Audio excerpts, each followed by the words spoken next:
harap itu digunakan untuk analisis terhadap tema-tema tertentu ya yang nanti kita sampaikan ya. Mungkin minggu depan kita sampaikan tema apa yang harus teman-teman kaji kan gitu ya, atau mungkin nanti di setelah pasca presentasi ini juga bisa kita sampaikan. Oke, mungkin siapa yang dulu memulai?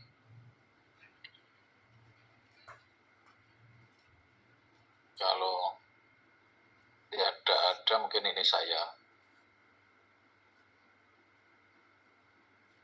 minta untuk Muhammad Kasan, ada nggak ya?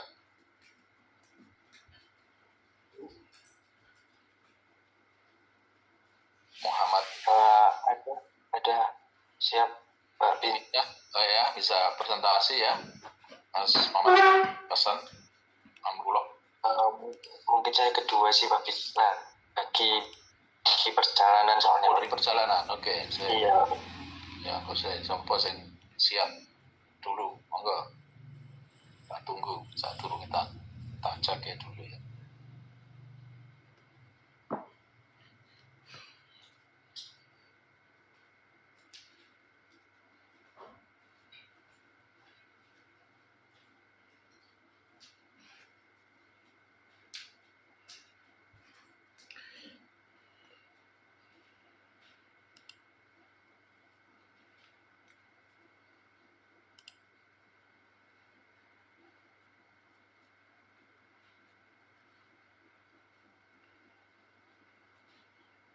Ngisi.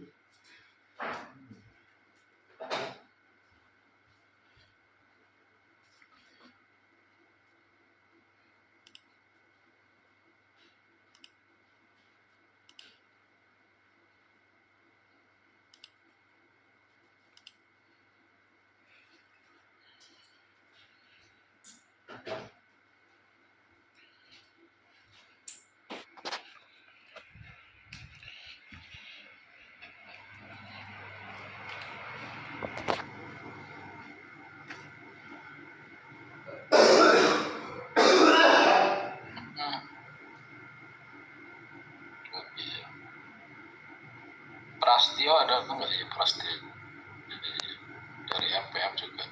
Mas Prastio ada? Iya, Pak Bin hadir. Bisa ya untuk presentasi saya. Oh ya, presentasi Pak Bin ya? Iya. Siap.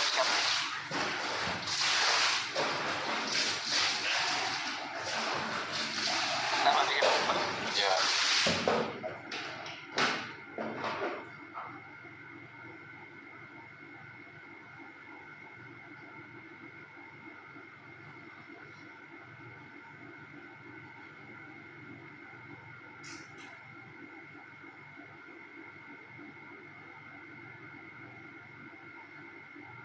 Izin share screen boleh Pak Bin?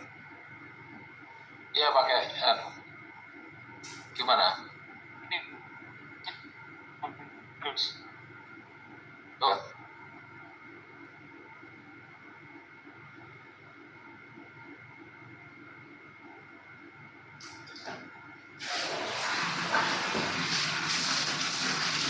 Oke, coba Mas.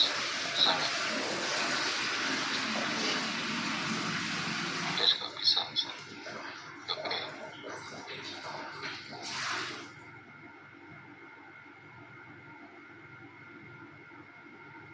Ya, baik. Assalamualaikum warahmatullahi wabarakatuh. Selamat siang Pak Bin dan rekan-rekan sekalian.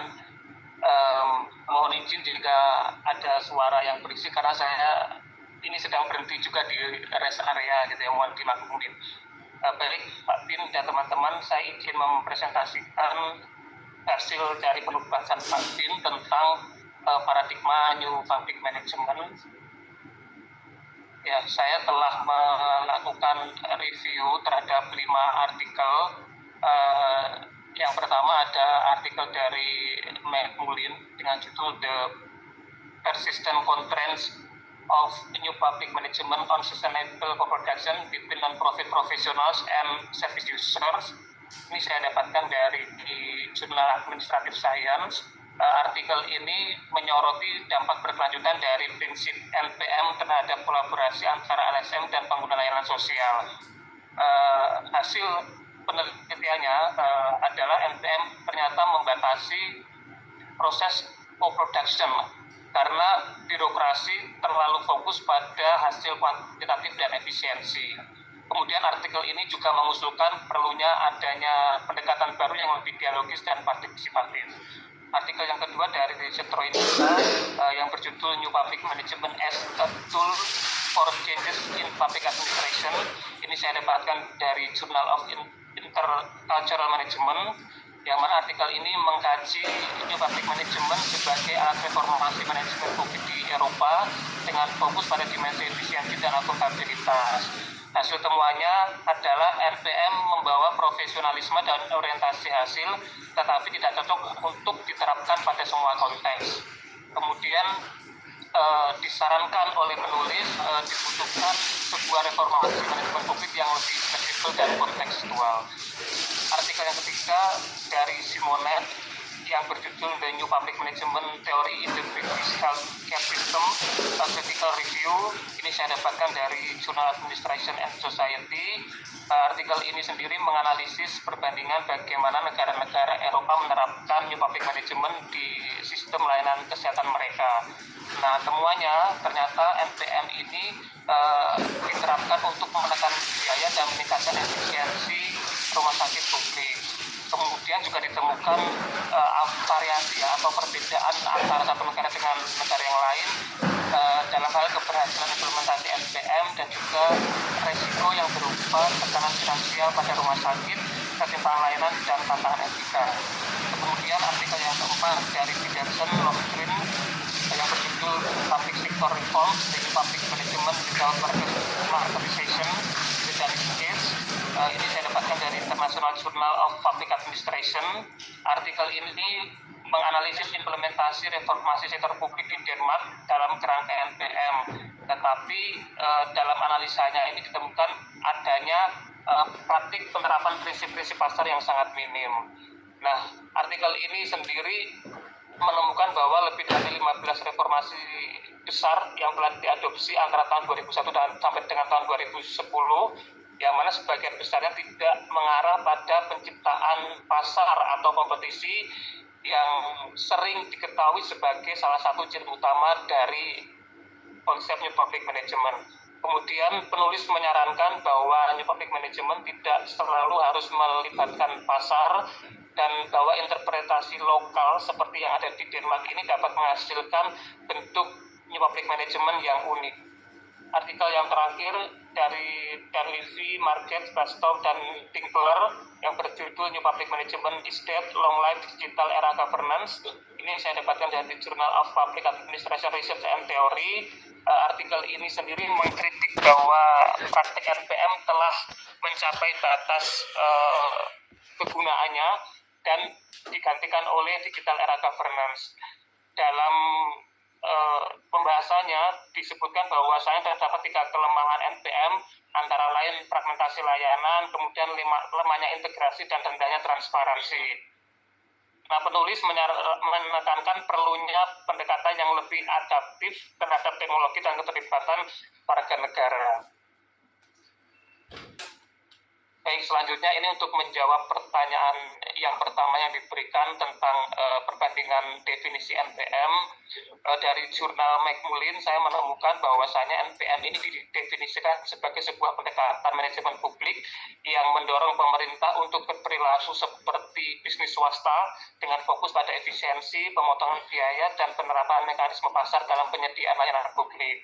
Kemudian artikel dari Citroinska menyampaikan definisi NPM sebagai model manajemen publik yang menggantikan pendekatan birokratis tradisional dengan pendekatan manajerial. Fokusnya adalah pada efisiensi, efektivitas, hasil kompetisi, dan orientasi pasar, yang mana hal tersebut mirip seperti yang dilakukan oleh sektor swasta. Kemudian Simonet mendefinisikan NPM sebagai sebuah istilah luas yang mencakup berbagai komponen doktrinal dengan inti pada penggunaan kekuatan pasar untuk memberikan layanan publik dan penerapan prinsip-prinsip manajerial sektor swasta ke dalam sektor publik. Nah, NPM sendiri mengedepankan desentralisasi, kompetisi, orientasi hasil, akuntabilitas, dan persepsi warga negara sebagai pelanggan.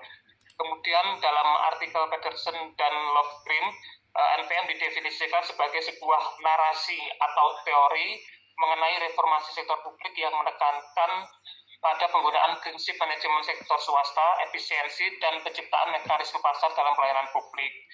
Dan yang terakhir, saya dapatkan dari artikel Dunleavy, Market, Hackstall, dan Tinkler, bahwasanya NPM ini dipahami sebagai sebuah kerangka manajemen publik yang menekankan pada disagregasi atau pemecahan organisasi besar menjadi unit yang lebih kecil, kemudian kompetisi antar penyedia layanan, dan insentifikasi atau pemberian insentif berbasis kinerja. Nah, pendekatan NPM ini disampaikan juga bahwasanya dia meniru praktik manajemen sektor swasta untuk diadopsi ke dalam sektor publik. Selanjutnya, mengenai awal mula terbentuknya konsep NPM, secara garis besar bahwasanya NPM ini berkembang pada tahun 80-an, yang mana dipicu oleh ketidakpuasan atas praktik organisasi sektor publik sebelumnya dan dorongan untuk reformasi manajemen sektor publik serta adanya pengaruh dari ideologi neoliberal. Secara lebih detail, McMullin menyampaikan bahwa NPM berkembang pada tahun 80-an sebagai reaksi terhadap ketidakpuasan terhadap birokrasi tradisional yang dipicu oleh tekanan untuk meningkatkan efisiensi dan akuntabilitas dalam administrasi publik, kemudian serta adanya pengaruh dari ideologi neoliberal dan tujuan untuk memperkenalkan efisiensi melalui prinsip manajemen bisnis ke dalam sektor publik. Kemudian Stroinska menjelaskan bahwa konsep NPM ini lahir karena adanya krisis kepercayaan masyarakat terhadap konsep welfare state dan kebutuhan untuk mengatasi inefisiensi sektor publik melalui reformasi berbasis praktik manajemen sektor swasta. Nah, Simonet menjelaskan bahwa kemunculan NPM dipicu oleh dominasi ideologi neoliberal, kemudian adanya krisis ekonomi global seperti krisis minyak tahun 70-an dan resesi pada awal tahun 80-an, kemudian adanya tekanan internasional dari IMF dan Bank Dunia untuk mewujudkan good governance, kemudian adanya kegagalan negara dalam berbagai sektor, contohnya adalah pendidikan, perumahan, krisis sosial, dan lain sebagainya, serta berkembangnya teori public choice, principal agent, dan transaction cost theory. Kemudian artikel Peterson dan Lofgren menyampaikan bahwa NPM sebenarnya berasal dari ideologi neoliberal yang mengkritik model ekonomi Keynesian dan welfare state dan berkembang pada tahun 80-an serta dipengaruhi oleh teori pilihan publik, biaya transaksi, dan modal agensi. Kemudian Dunleavy, Market, Bastow, dan Tinker dalam artikelnya menyampaikan bahwa NPM ini muncul sebagai respon atas ketidakpuasan terhadap birokrasi tradisional dan dorongan untuk meningkatkan efisiensi sektor publik melalui prinsip manajemen bisnis modern dan teori pilihan publik atau public choice theory. Selanjutnya adalah model dan kerangka analisis dalam NPM. Dari artikel yang ditulis oleh Petroinska, saya menemukan bahwa terdapat model dasar dalam NPM. Model yang pertama adalah meningkatkan efisiensi. Nah, dalam model tersebut terdapat beberapa fitur dasar, antara lain meningkatnya kepentingan kontrol keuangan, kemudian memaksimalkan efek sekaligus mengurangi biaya, kemudian menetapkan tujuan dan hasil pemantauan yang transparan, kemudian pengembangan audit keuangan dan substantif, hingga peningkatan peran manajemen dan staff manajemen. Kemudian dalam model 2, ini juga disebut dengan membatasi ukuran organisasi dan desentralisasi manajemen, yang mana di dalamnya terdapat beberapa fitur dasar, antara lain yang pertama adalah pengembangan pasar semua layanan publik, kemudian meningkatkan peran kontrak, kemudian membatasi peran manajemen hierarkis demi kepentingan manajemen kontrak, kemudian fokus pada pentingnya kerjasama tim, dan fokus pada manajemen melalui dampak. Nah, model yang ketiga yaitu mencari kesempurnaan. Fitur dasarnya antara lain desentralisasi dan evaluasi melalui hasil yang diperoleh, kemudian fokus pada pengembangan organisasi dan pembelajaran organisasi, kemudian program pelatihan intensif untuk para manajer, dan penekanan pada metode manajemen yang karismatik. Sedangkan pada model 4 atau orientasi pelayanan publik, ini memiliki beberapa fitur dasar. Yang pertama antara lain mencapai keunggulan dalam proses penyediaan layanan publik, kemudian penerapan manajemen mutu, dan berfokus pada pengembangan pengetahuan tentang pelayanan publik di antara warga negara. Nah, dalam artikel yang saya telah ada beberapa kerangka analisis yang berbeda yang disampaikan oleh para penulisnya. Dalam artikel Mekulin, analisis kerangka analisis yang digunakan antara lain standar dan kontra kompetitif, kemudian pengukuran kinerja, kemudian profesionalisasi organisasi nirlaba, yang mana organisasi ini disetting untuk menjadi lebih seperti organisasi bisnis, kemudian adanya pembingkaian warga sebagai pelanggan. Pada artikel Peterson dan Lovgren, kerangka analisis yang digunakan adalah ideologi neoliberal sebagai dasar normatif, kemudian instrumen kebijakan yang mendukung pasar, dan yang terakhir adalah reformasi sektor publik sebagai implementasi kebijakan.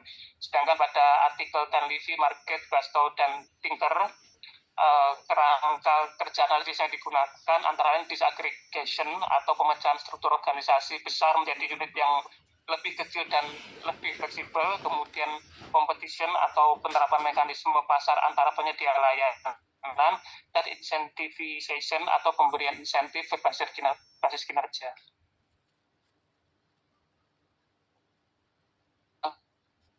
Statistik NPM, dari beberapa karakter yang disampaikan oleh para penulis dalam jurnalnya, saya menggarisbawahi setidaknya terdapat 9 karakteristik NPM yang disampaikan dalam jurnal yang saya telah.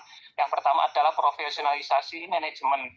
Nah, ini berkaitan dengan penerapan prinsip-prinsip manajemen yang lebih dan efisien yang biasa digunakan oleh sektor swasta, kemudian diadopsi ke dalam sektor publik. Yang kedua adalah adanya pengukuran kinerja, yang mana pengukuran kinerja dalam praktik New Public Management ini bertujuan untuk meningkatkan kualitas pelayanan publik dan meningkatkan kinerja organisasi publik. Kemudian karakteristik yang ketiga adalah fokus pada hasil, yang mana ini dapat diartikan sebagai bentuk memprioritaskan pencapaian tujuan atau hasil yang diinginkan, bukan hanya berfokus pada proses atau pelaksanaan kegiatan. Nah, ini melibatkan beberapa hal antara lain. Yang pertama, penetapan tujuan yang jelas, kemudian memprioritaskan kerjaan yang relevan, dan mengevaluasi kemajuan kegiatan menuju hasil yang diinginkan. Nah, evaluasi di sini dilakukan dengan penilaian kinerja yang mana didasarkan pada hasil yang dapat diukur, bukan hanya pada kegiatan yang telah dilakukan saja. Karakteristik yang keempat adalah desentralisasi organisasi atau pelimpahan wewenang dan tanggung jawab dari pemerintah pusat kepada pemerintah dengan tingkatan yang lebih rendah, seperti pemerintah daerah misalkan. Nah, proses desentralisasi ini sendiri bertujuan untuk menciptakan organisasi yang lebih efisien, kemudian yang lebih responsif terhadap kebutuhan publik, dan juga organisasi yang lebih akuntabel. Kemudian prinsip yang kelima adalah penerapan mekanisme pasar. Tujuan utama dari penerapan mekanisme pasar sendiri adalah untuk meningkatkan efisiensi, efektivitas, dan kualitas pelayanan publik dengan cara memodifikasi sistem manajemen tradisional yang kaku dan birokratis menjadi sebuah sistem yang digerakkan oleh pasar. Nah, salah satu dampak dari adanya penerapan mekanisme pasar ini adalah organisasi menjadi berlomba-lomba untuk melakukan inovasi dalam rangka memberikan pelayanan kualitas publik yang lebih baik lagi. Nah, dalam praktik NPM, penerapan mekanisme pasar ini sering banyak sering dapat dilihat ya dari adanya pembentukan quasi market atau pasar semu gitu ya. Maksudnya di sini adalah di saat pemerintah menciptakan sebuah konsep atau mekanisme kompetisi antar unit-unit pelayanan publik yang mana tujuannya tentu saja untuk merangsang para unit-unit pelayanan publik tersebut untuk memberikan pelayanan lebih baik. Nah, salah satu contohnya adalah biasanya dengan memberikan sebuah insentif atau penghargaan. Kalau praktek di Indonesia kita sering kali mendengar adanya sebuah penghargaan inovasi pelayanan publik. Nah, itu mungkin salah satu bentuk dari penerapan mekanisme pasar dalam konsep NPM. Kemudian prinsip yang keenam atau karakter yang keenam adalah efisiensi sumber daya. Efisiensi sumber daya ini diartikan dengan penggunaan sumber daya yang optimal untuk mencapai hasil yang diinginkan. Nah, seperti yang sudah dibahas sebelumnya, bahwasanya NPM ini lebih menekankan pada efisiensi sumber daya sebagai salah satu tujuan utamanya. Sumber daya yang dimaksud antara lain sumber daya tenaga, sumber daya waktu, sumber daya manusia, sumber daya anggaran, dan lain sebagainya. Yang mana sumber daya ini dikelola dengan seoptimal mungkin atau digunakan seminimal mungkin untuk mencapai hasil yang semaksimal mungkin. Karakteristik yang ketujuh adalah penerapan sistem kontraktual, outsourcing, dan privatisasi. Kalau dalam referensi lain mungkin ini biasa disebut dengan catalytic government. Nah, di sini pemerintah berperan sebagai pengarah saja. Maksudnya pemerintah hanya menjalankan fungsi yang strategis saja, antara lain mungkin bisa sebagai perencana, pencetus visi, atau penyedia berbagai kebijakan strategis lainnya, dan pemerintah tidak ikut campur dalam pelaksanaan kegiatan teknisnya. Kemudian karakteristik yang ke-8 adalah kompetitif. Kompetitif ini menekankan persaingan untuk meningkatkan efisiensi dan kualitas pelayanan publik. Nah, persaingan atau kompetisi yang ada dalam konsep NPM ini biasanya dapat dilihat dari adanya tender yang kompetitif, kemudian adanya privatisasi, dan mekanisme kontrak yang mana praktik-praktik tersebut mendorong berbagai pihak untuk menawarkan layanan terbaik dengan biaya yang lebih rendah. Nah, sama halnya seperti karakteristik penerapan mekanisme pasar, adanya kompetisi ini juga memberikan dampak pada organisasi sektor publik untuk berlomba-lomba melakukan inovasi untuk perbaikan kualitas layanan publik. Karakteristik yang terakhir adalah masyarakat dipandang sebagai customer atau customer oriented. Nah, hal ini berarti pemerintah atau lembaga publik perlu memberikan pelayanan yang mana tujuan utamanya adalah untuk memenuhi kebutuhan serta harapan masyarakat. Selanjutnya adalah scope of study. Jadi konsep NPM ini bisa diterapkan dalam studi dalam bidang apa atau di mana saja. Dari kelima artikel yang saya telah ternyata NPM ini dapat digunakan untuk studi dalam bidang pelayanan publik, administrasi publik, kemudian dalam bidang manajemen organisasi, kemudian dalam bidang pendidikan, kesehatan, ekonomi, dan keuangan sektor publik. Nah, dalam artikel McMullin, penelitiannya sendiri dilakukan di Sheffield, Inggris, yang melibatkan 7 organisasi nirlaba, yang mana organisasi tersebut memberikan layanan sosial dan komunitas. Dan dalam artikel itu dilihat bagaimana NPM ini berpengaruh dalam praktek produksi bersama. Kemudian dalam artikel yang ditulis oleh Stronska, konsep NPM dikaji dalam konteks reformasi administrasi publik di Polandia, khususnya dalam perubahan manajemen layanan publik oleh lembaga pemerintah pasca transisi politik dan ekonomi pada tahun 90-an. Kemudian dalam artikel Simonet disebutkan bahwa NPM ini dilakukan untuk melakukan analisis layanan kesehatan publik di Inggris, terutama dalam konteks reformasi National Health Service. Kemudian dalam artikel Peterson dan Lofgren, konsep NPM diterapkan pada studi di Denmark ya untuk menganalisis 15 reformasi besar sektor publik termasuk reformasi struktural, pajak, polisi, pengadilan, dan universitas.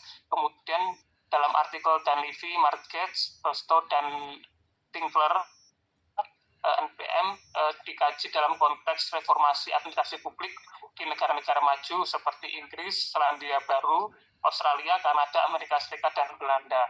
Nah, studi ini dilakukan dalam kerangka proyek ISRC mengenai kemitraan publik swasta dalam sistem pemerintahan pusat. Selanjutnya adalah kekuatan dan kelemahan dari konsep NPM. Dari kelima artikel yang telah saya telaah, saya menyimpulkan bahwasanya NPM ini memiliki beberapa kelebihan. Yang pertama adalah dapat meningkatkan efisiensi dan efektivitas layanan publik. Kemudian yang kedua, meningkatkan inovasi dan produktivitas. Yang ketiga, memberikan otonomi yang lebih besar kepada institusi lokal. Ini berkaitan dengan adanya prinsip desentralisasi tadi. Kemudian mendorong transparansi dan akuntabilitas. Dan yang kelima adalah meningkatkan kapasitas organisasi. Sedangkan kelemahan NPM antara lain yang pertama menyebabkan peningkatan fragmentasi, kemudian mengabaikan dampak sosial dan lingkungan dari pendekatan berbasis pasar, kemudian menurunkan keadilan sosial terutama bagi kelompok rentan, membatasi partisipasi masyarakat, dan proses profesionalisasi yang berlebihan ini ternyata dapat mengikis budaya komunalisme. Baik, demikian Pak Bin dan rekan-rekan sekalian presentasi dari saya. Terima kasih atas kesempatannya. Saya kembalikan ke Pak Bin. Oke, terima kasih. Ya, Mas Prastia ya. Mungkin dari kelompok ini yang sama membicarakan hal yang sama, mungkin ada sisi lain yang perlu dikuatkan. Karena ini Mas Prastia akan mengambil 5 ahli ya.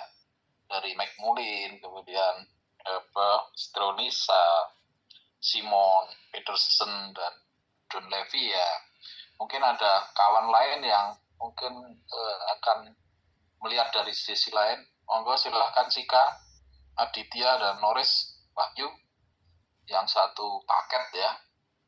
Cika Aditya, Dewi Wicaksana. Atau Norris, Mas Norris, mana Norris? Ini di sini ada juga. Ya silahkan, enggak.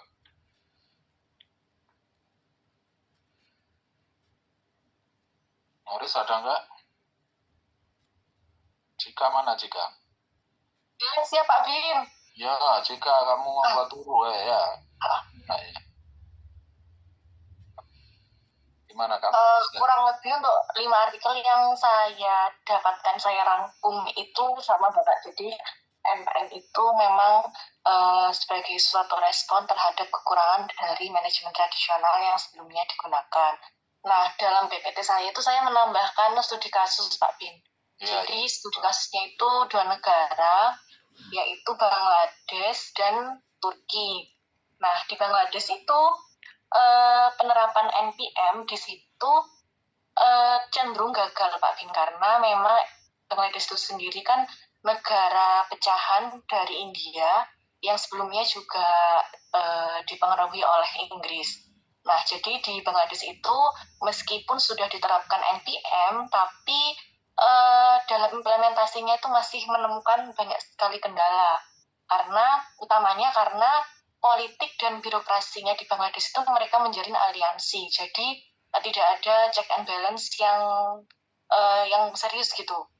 Kemudian di Bangladesh sendiri masih banyak praktek korupsi. Kemudian di samping itu juga karena mereka negara baru, merdeka tahun 1971, secara anggaran juga mereka masih kurang. Kemudian secara sumber daya manusianya juga masih kurang tertata, gitu Pak Bin. Kemudian kalau yang di Turki itu implementasinya dari NPM sendiri itu dimulai pada tahun 2000-an utamanya pada undang-undang keuangannya Pak Bin. Jadi di sana itu awalnya masih sentralistik sekali. Kemudian di tahun 2000 itu ada suatu undang-undang yang berbasis kinerja. Jadi mengadopsi prinsip-prinsip NPM dalam undang-undang keuangan negaranya Turki sendiri itu Pak Bin. Kemudian yang dapat saya simpulkan dari kedua negara itu, NPM ini merupakan konsep yang baik asalkan dasar manajemennya itu sudah terpenuhi dan sumber daya untuk melaksanakannya itu tersedia dengan sesuai gitu Pak. Oke, sampun Bapak. Oke, ya terima kasih Cika Ditya. Jadi refleksi dari studi kasusnya ya, teorinya mungkin hampir sama ya, tapi studi kasusnya ini kebetulan ada di negara berkembang. Sementara tadi yang disampaikan Mas Prastio banyak di Jerman, Eropa Barat ya, ini negara-negara maju ya, ini menarik saling melengkapi ya. Oke, mungkin ada teman yang lain yang sebelum saya tawarkan ke teman-teman yang lain untuk berdiskusi. Mas Noris ada nggak? Atau Mas Pak Bin, saya membahas OPA Pak Bin. Kalau saya lihat ini saya membahas OPA di pembagian. Bahwa OPA siapa sih membahas apa ini siapa selain Cika siapa? Cika, Prastio, Mas Josa sama Mbak Elva. Mbak Elva ada nggak? Josa, Muhammad. Siapa Bin? Izin Pak, berdasarkan beberapa jurnal yang kami review, 5 jurnal itu kurang lebih garis besarnya sama yang dipaparkan Mas Prasetyo, cuma sama dengan Mbak Cika. Jadi saya juga mengambil studi kasus, cuma berbeda seperti yang di jurnal pertama itu yang studi kasus di Indonesia. Jadi konteksnya itu reformasi birokrasi dan desentralisasi sejak tahun 2000 di Indonesia. Jadi implementasinya itu pemberian wewenang yang lebih besar kepada pemerintah daerah dari pemerintah pusat tentunya. Yang kedua itu penerapan sistem pengukuran kinerja dan berorientasi pada pelayanan publik yang disesuaikan dengan kebutuhan masyarakat lokal, seperti itu. Terus dampaknya meningkatkan efisiensi dan transparansi layanan publik, itu yang di Indonesia.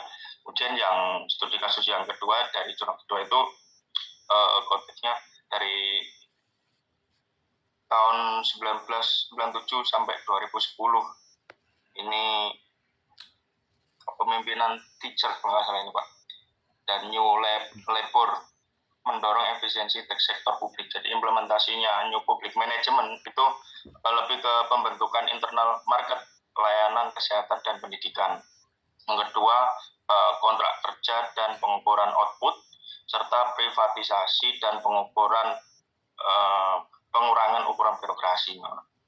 Jadi dampak yang timbul di situ yaitu peningkatan fokus pada hasil serta adanya kritik terhadap komersialisasi layanan publik. Lalu yang studi kasus ketiga di Selandia Baru, yaitu konteksnya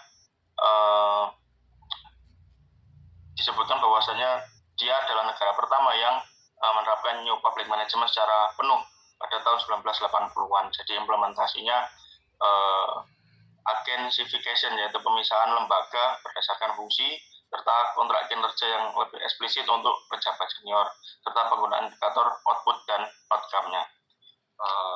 Mungkin itu Pak Vin, secara garisnya teori dan indikatornya sama dengan Mas Prasetyo. Ya, oke. Mungkin masih ada satu lagi ya, mungkin Mas Sabah tadi yang belum mungkin nambahi juga. Siapa ini? Kelompok ini yang belum jawab. Prastya, Cika, Susan, ada lagi nggak? Oke, kalau nggak ada, mungkin kita buka pertanyaan ya dari teman-teman yang lain sebelum saya juga menanyakan. Mungkin Amanka, coba kamu tanyakan kepada kelompok ini kira-kira apa dari tadi penjelasan teman-teman tentang New Public Management ini. Iya Pak Bin, jadi izin teman-teman dari untuk paradigma NPM ya, mungkin saya minta diberikan penjelasan aja sih, mungkin bisa ditegaskan kembali karakteristik utama dari NPM ini apa yang membedakan dengan jadi mungkin terserah siapa yang nanti mau menjawab pertanyaan saya begitu. Terima kasih. Ya, monggo.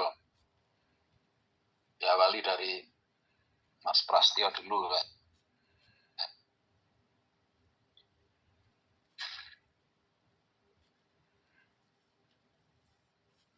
Halo Mas Pras. Iya Pak Bin, mohon maaf Pak Bin, gimana? Ya, kira-kira ini tadi pertanyaannya Amanka. Oh Mbak Amansa, mohon maaf bisa diulangi kembali pertanyaannya. Agak berisik di sini. Iya Mas Dio, jadi mungkin bisa dijelaskan kembali, bisa ditegaskan kembali apa yang menjadi karakteristik utama atau ciri khas dari NPM ini, begitu Mas Dio. Oh gitu ya, baik. Jadi seperti halnya yang sudah saya paparkan tadi ya, ternyata ada beberapa karakteristik utama dalam konsep atau paradigma NPM ini. Yang jelas satu yang paling menonjol adalah adanya sebuah adopsi praktik manajemen sektor swasta yang kemudian dibawa ke dalam sektor publik gitu. Jadi kalau pada sebelum ada NPM ini, organisasi sektor publik itu kan bersifat sangat hierarkis dan sangat birokratis. Kemudian setelah adanya NPM ini, organisasi sektor publik ini diarahkan untuk menjadi organisasi yang lebih desentralisasi. Artinya ada pemecahan kewenangan dan tanggung jawab tidak lagi terpusat. Kemudian hal ini sebenarnya muncul karena praktek organisasi yang lama itu muncul inefisiensi di dalamnya, sehingga diperlukan sebuah konsep baru yang mana kemudian ini menjadi latar belakang terbentuknya NPM. Kemudian karakteristik utama yang kedua yang saya lihat dari praktek NPM ini adalah adanya penerapan mekanisme pasar. Nah, mekanisme pasar ini kemudian diimplementasikan dalam beberapa hal, antara lain adanya sistem kontraktual, kemudian adanya sistem outsourcing, dan adanya privatisasi. Dan prinsip tersebut kemudian merangsang ya sebuah sistem yang lebih kompetitif, di mana antar satu organisasi publik ini saling berlomba-lomba bagaimana agar memberikan pelayanan publik terbaik bagi masyarakat ya, atau yang kemudian disebut dengan karakteristiknya customer oriented itu. Saya rasa itu Mbak Amanca, mungkin teman-teman yang lain bisa menambahkan. Terima kasih. Ya, mungkin oke, Mbak Cika sama Cosa mungkin ada nambah dari. Mungkin saya izin menambahkan satu Pak Bin. Karakteristik yang lain yang mungkin bisa dijadikan acuan itu bahwa di NPM ini tuh ada perubahan peran pemerintah Mbak Amanca. Jadi dari yang awalnya pemerintah itu sebagai penyedia layanan publik tunggal itu berubah menjadi fasilitator atau regulator begitu. Jadi kalau misalnya saya bisa mengutip Osborne itu ya tahun 1992 di bukunya itu, beliau bilang steering rather than rowing, empowering rather than serving, injecting competition into service delivery. Jadi dari perubahan peran ini akan merestrukturisasi hubungan masyarakat dengan pemerintah, karena di sini ada penerapan mekanisme pasar. Jadi hubungan antara masyarakat dan pemerintah itu memang seperti yang tadi Mas Tio bilang, seperti konsumen dan produsen lah. Jadi singkatnya memang ini gambling ya Mbak. Jadi kalau memang kasarnya nggak punya uang ya mungkin bisa jadi tidak akan mendapatkan pelayanan yang terbaik. Dan ini sangat rawan apabila memang diterapkan di negara yang kondisi ekonomi masyarakatnya belum mapan secara merata, seperti tadi yang studi kasus yang saya ambil di Bangladesh. Tapi kalau memang secara manajemen dasarnya sudah terpenuhi, sumber dayanya itu sudah cukup, seperti negara-negara di Eropa yang tadi dicontohkan sama Mas Pras, kemungkinan besar itu akan berhasil karena memang antara birokrasi pemerintah dan masyarakatnya itu masing-masing punya kekuatan gitu Mbak, untuk pemerintahnya itu punya kekuatan untuk kepatuhannya, kemudian mengawasi jalannya kompetisi di masyarakat ini, kemudian masyarakatnya juga punya daya beli lah istilahnya untuk mendapatkan pelayanan publik terbaik. Mungkin itu aja Pak Bin, ternuhun. Ya, terima kasih. Mungkin tambahan tadi, monggo Mas Sosa. Siap Pak Bin.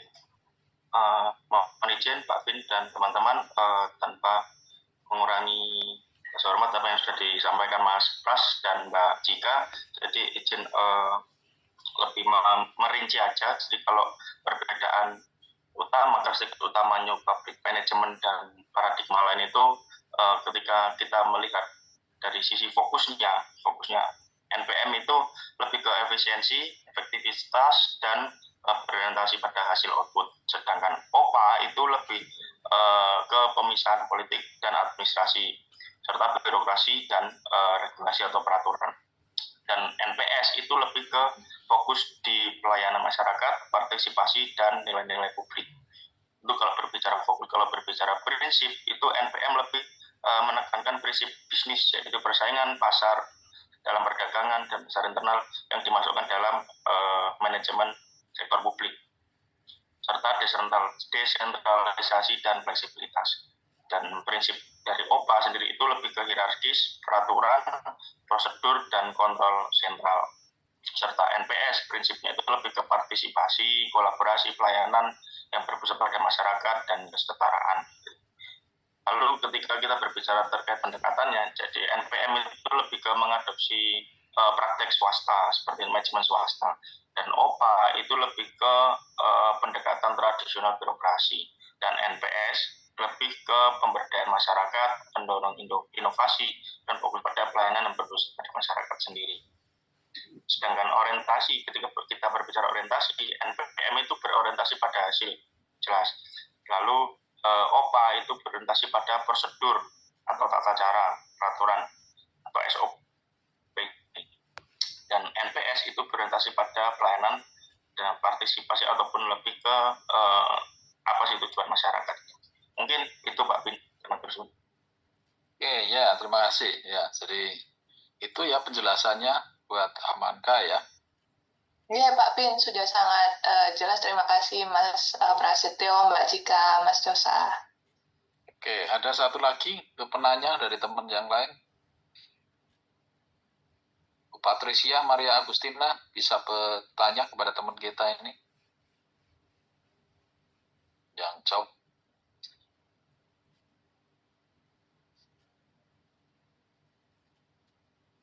Oke, kalau nggak ada mungkin saya yang mungkin akan menanyakan dulu ya. Ini untuk 3 orang juga ya, sama-sama. Kalau kita memanfaatkan atau menggunakan new public management itu dalam kasus birokrasi di Indonesia ya, kira-kira kelemahannya di mana saja ya. Jadi kalau itu diterapkan itu kira-kira apa masalah yang kemudian timbul atau kelemahan yang mungkin bisa juga hadir itu kira-kira di mana posisinya? Mungkin Mas siapa dulu yang silahkan ya. Halangan apa? Ya, hambatan apa? Kalau new public management diterapkan secara penuh di Indonesia ya, dalam rangka menjawab persoalan tadi ya, kaitannya dengan aspek pelayanan kaitannya dengan aspek hasil yang lebih baik dan sebagainya, kemudian kaitannya dengan aspek profesionalisme. Kira-kira apa yang bisa disampaikan dari teman-teman setelah baca itu ya? Monggo, silakan. Mungkin dari saya dulu ya, nanti Mbak Cika dan Mas Dosa bisa menambahkan. salah satu kendala utama ya jika prinsip NPM ini kemudian diterapkan di Indonesia adalah yang pertama adalah terkait dengan sumber daya manusia, Pak B. Baik sumber daya manusia dalam birokrasinya sendiri, dalam internal organisasi pemerintah, maupun sumber daya manusia masyarakat sebagai pengguna layanan. Nah, dari sisi internal, ini kalau kita lihat Pak Bin, kebanyakan ya, ini sepengalaman saya Pak Bin, para PNS atau birokrat di lingkungan pemerintah ini kan kurang bisa untuk meninggalkan budaya birokratis dan hierarkis gitu. Jadi untuk menerapkan prinsip NPM yang lebih dinamis dan berorientasi pada hasil, ini kemungkinan akan menemui kendala di sana. Yang kedua dari sisi sumber daya manusia masyarakat. Nah, masyarakat kita ini masyarakat yang belum terlalu paham ya tentang dan belum terlalu kritis sebenarnya terhadap apa-apa yang pelayanan publik yang diberikan oleh pemerintah. Padahal dalam konsep NPM ini masyarakat sebagai tujuan atau sasaran utamanya. Tadi disebutkan bahwa adanya sistem customer oriented ini menyatakan bahwa segala bentuk proses bisnis pemerintah itu harusnya bertujuan untuk memenuhi kebutuhan dan keinginan masyarakat. Namun masyarakat kita ini masyarakat yang sebagian besar kurang kritis ya karena adanya kualitas sumber daya manusia yang belum memadai, sehingga ketika prinsip NPM ini diterapkan, masyarakat tidak akan bisa memberikan feedback yang lebih baik ya, yang baik kepada pemerintah untuk kemudian memperbaiki kualitas layanan dan membuat pemerintah terstimulus untuk berkompetisi ya, untuk menciptakan layanan yang lebih baik lagi. Dan ini yang berkaitan dengan sumber daya manusia yaitu inovasi. Seperti kita ketahui bahwa masyarakat Indonesia ini masyarakat yang ya kurang dalam hal inovatif, kurang begitu baik ya, sehingga ini tidak akan bisa memperlancar mekanisme pasar seperti yang diharapkan dalam konsep NPM. Saya rasa itu Pak Bin salah satu kendala yang akan dihadapi dalam penerapan NPM di Indonesia. Oke, ya terima kasih. Dari sisi SDM-nya dan proses-proses ke arah inovasi ya ini yang jadi kendala. Mungkin yang lainnya selain Mas Pras, ayo Kak Cika sama. Izin Pak Bin, mungkin Ya. bahkan Selesai. Jadi kalau Mas Pras tadi berbicara tentang SDM, kalau saya lebih ke manajemennya Pak Bin. Oke, apa? Jadi ketika berbicara new public management itu kan ya manajemen swasta yang dimasukkan dalam sektor publik. Tentu itu ada namanya persaingan pasar. Jadi dalam hal ini jika itu diterapkan di Indonesia mungkin akan terjadi kesenjangan Pak Bin. Misalkan contohnya di sektor kesehatan ketika kita berbicara pengobatan dengan berbasis BPJS tentunya itu pasti akan diberikan penanganan yang mungkin lebih low daripada penanganan yang di rumah sakit swasta yang tanpa BPJS. Mungkin seperti itu. Jadi saya lebih ke ketidakmampuan negara dan dukungan politiknya Pak Bin untuk melakukan new public management secara utuh di Indonesia. Jadi ketika itu diterapkan secara utuh, kita itu masih cenderung untuk tidak memiliki kemampuan dalam perubahan itu Pak. Jadi menimbulkan kesenjangan bagi masyarakat yang tidak mampu. Mungkin seperti itu Pak. Oke, ya ini sisi lain ya. Dari sisi manajemen, mungkin juga aspek dukungan politik dan anggaran juga bisa yang belum optimal. Oke. Satu lagi monggo, Mbak. Ini siapa Pak Bin? Izin menambahkan Pak Bin, kalau saya mungkin meng-highlight dari budaya internal tata kelola pemerintah sendiri, di mana kita tahu bahwa jeleknya di Indonesia ini salah satu indikator keberhasilan suatu instansi atau UPD itu kan penyerapan anggarannya, ya Pak Bin.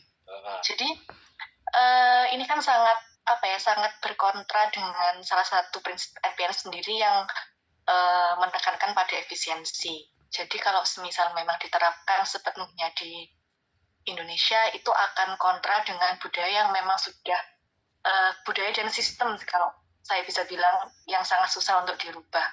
Kemudian yang kedua, apabila memang diterapkan sepenuhnya, maka menurut saya itu akan cenderung rawan monopoli, terutama di sektor-sektor dasar seperti kesehatan, pendidikan, kemudian ada transportasi, perumahan dan pemukiman. Melihat kondisi sekarang, masyarakat kita memang secara keseluruhan masih, kalau misalkan versi World Bank itu kan masih 60% miskin gitu Pak. Jadi masih belum mapan lah untuk mendapatkan pendidikan, kesehatan terbaik. Ini kan kalau memang mau diserahkan ke mekanisme pasar seluruhnya, malah rawan untuk monopoli. Bahkan sekarang ini berdasarkan pengalaman juga Pak Bin, ini kan pendidikan, sekarang kita highlight sektor pendidikan ya. Sekarang itu ada perubahan budaya di mana para orang tua itu cenderung ke sekolah yang swasta karena menilai swasta itu lebih bagus. Padahal harganya itu anak TK aja bisa 10 juta Bapak sekarang masuknya itu. Dulu mungkin negeri itu adalah yang terbaik, tapi sekarang orang itu mati-matian untuk memasukkan anaknya di swasta meskipun mahal, karena melihat swasta itu kualitasnya lebih baik. Nah, di sini kita harus berpikir juga untuk masyarakat yang mungkin nggak bisa untuk nggak memiliki uang atau pendapatannya kurang untuk provide anaknya pendidikan yang terbaik gitu. Jadi memang perlu diperhatikan lagi untuk implementasi NPM sebetulnya. Kemudian juga saya ingin meng-highlight terkait desentralisasi. Kan desentralisasi ini kan merupakan salah satu prinsip NPM gitu Pak. Jadi desentralisasi yang dimaksud itu adalah mendelegasikan tugas-tugas ke unit-unit atau organisasi yang lebih kecil, supaya dengan maksud supaya lebih responsif terhadap apa sih, bagaimana kondisi di lapangan, bagaimana kondisi masyarakatnya. Karena diharapkan semakin dekat dengan rakyat, semakin dekat dengan masyarakat, maka kita akan makin tahu nih, makin jelas begitu. Karena rentang koordinasinya kan nggak panjang begitu. Nah, tapi kembali lagi kondisi di Indonesia, meskipun kita sekarang itu menganut desentralisasi, cuman kok baru-baru ini ada beberapa urusan yang sebenarnya itu masuk ke dalam urusan yang didesentralisasikan ke daerah, tapi kok diambil ke pusat istilahnya. Seperti contohnya kan ada isu bahwa kedepannya ini eselon 2 itu di Pemda itu akan ditentukan oleh presiden, jadi mengikuti kebijakannya presiden. Padahal eselon 2 itu kalau misalkan saya boleh bilang Bapak, itu pimpinan daerah yang memang biasanya itu kan mereka dirotasi dalam kabupatennya sendiri, dalam daerahnya sendiri. Jadi memang mereka itu lebih tahu apa kondisi di lapangan seperti apa, kemudian harus bagaimana, dan itu menurut saya lebih cocok kalau semisal dilimpahkan ke kepala daerah seperti bupati atau gubernurnya, karena memang lingkupnya itu ya yang tahu kan gubernur dan kepala daerahnya sendiri daripada presiden mungkin. Jadi menurut saya kalau memang diterapkan di Indonesia itu akan banyak sekali kontra Pak Niko. Terus Bapak. Iya, terima kasih. Nah, sesuk mau dimasukkan militer masalahnya. Bapak sekarang nanti kalau pelanggaran sedikit langsung dimasukkan barak. Sekarang semua OPD, semua Pemda itu wajib retret Bapak. Sama seperti yang kebijakannya Pak Prabowo di pusat Bapak. Iya. Oke, jadi ini kebijakannya itu semua gubernur, semua bupati, wali kota itu harus ikut retret OPD-OPD-nya, begitu Bapak, eselon 2-nya. Kepala dinasnya Bapak. Untuk khusus eselon 2 toh? Iya, eselon 2. Jadi menyelenggarakan retret sendiri begitu Pak. Setelah itu eselon 3. Iya. Ya memang Arai sudah tahu semua.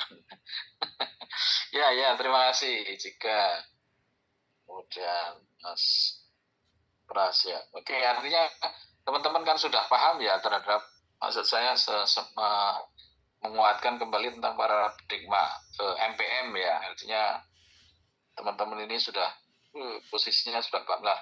Nanti kan ke depan kalau sudah paham ini, kita pengen motret itu ya. Tugas berikutnya kaitannya dengan membuat artikel, basisnya adalah paradigma MPM untuk membedah kaitannya dengan aspek inovasi layanan publik kan. Pilih salah satu yang kira-kira cocok untuk MPM itu menggambarkan keberhasilan sebuah inovasi itu dilihat dari MPM itu yang mana kan gitu ya. Karena pendekatan kita adalah best practice sebenarnya. Karena yang akan kita kaji itu kan yang dapat award. Jadi pendekatannya yang best practice. Maka kita minta kira-kira teman-teman nanti memilih salah satu program atau tema yang kemarin kita sampaikan itu yang mana kan gitu ya. Kalau MPM itu cocok sih mana sih sebenarnya dari program-program 45 inovasi itu ya. Itu ke depan maksud saya ke situ. Oke, terima kasih kelompok ini dulu ya. Kelompok New Public Management. Nah, ini sudah bagus semua ya, artinya sudah paham semua, jadi nanti kita tinggal mudah lah ke depannya untuk analisis atau mereview dari inovasi layanan publik tahun 2023, karena 2024 kan nggak ada. Jadi bahan yang kita pakai adalah tahun 2023. Oke. Mungkin selanjutnya ada teman-teman yang sudah siap juga selain New Public Management. Monggo silahkan, siapa dulu yang mau maju. Jadi modelnya tetap seperti ini ya.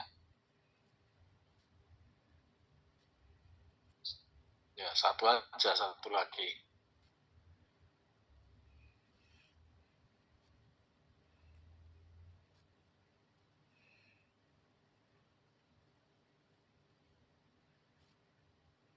Kalau tidak ada mungkin saya sebut saja ya.